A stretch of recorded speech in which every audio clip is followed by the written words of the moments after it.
what about renewable water sources? Because that was the mantra that was preached to me from my very first day being sworn in on the Castle Rock Council of pursuing renewable resources. We know Dominion water that serves Sterling Ranch in Douglas County are above 50% renewable, and that's kind of by law. We know Castle Rock, if you count the Wise water they get in, is really around 30%.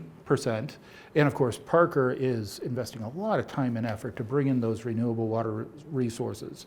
Sure. So, simple question, why the bother? Why go to, if we're sitting on such great groundwater in Douglas County, why pursue renewable water resources? And then what are the inherent challenges that you hear about as heading up the Colorado Water Congress with those? Sure. Well, it's all about looking towards the future, isn't it, George?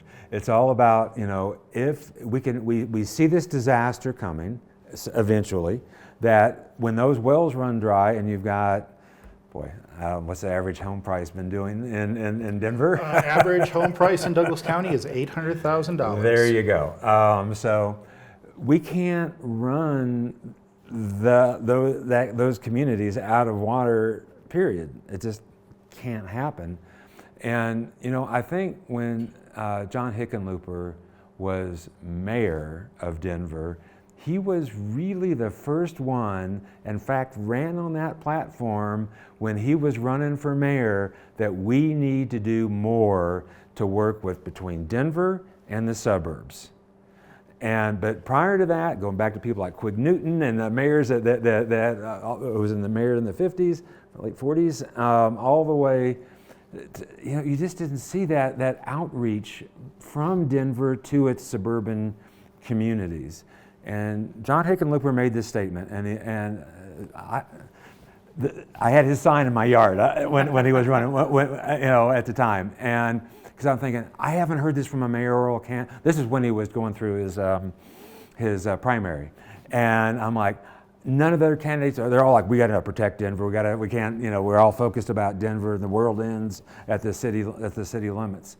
Meanwhile, you're trying to build an airport in Adams County, and meanwhile, you've got this recognition that if you have if the South Metro area runs out of water, that news doesn't stop at the Denver city limit this way either. That if you're in a situation where this is everybody's problem, and we need to work on it. About the same time, you had Chips Berry, who came in to run the Denver Water Board, and you had a completely different. I was a big fan of Bill Miller, but before him. But when Chips came on, the attitude changed the Denver water almost instantly. And it was this, we've got to start working with Aurora, we've got to start working with our other municipalities around us. We're in pretty good situation in terms of our water supply, but we need to be able to start working with them, because if they go down, Denver is going with them. And that time there was concern about the economy. When was the last time we really were concerned about we're going to fall off the table here economically? But back then, 20 years ago, 15, we were worried about that.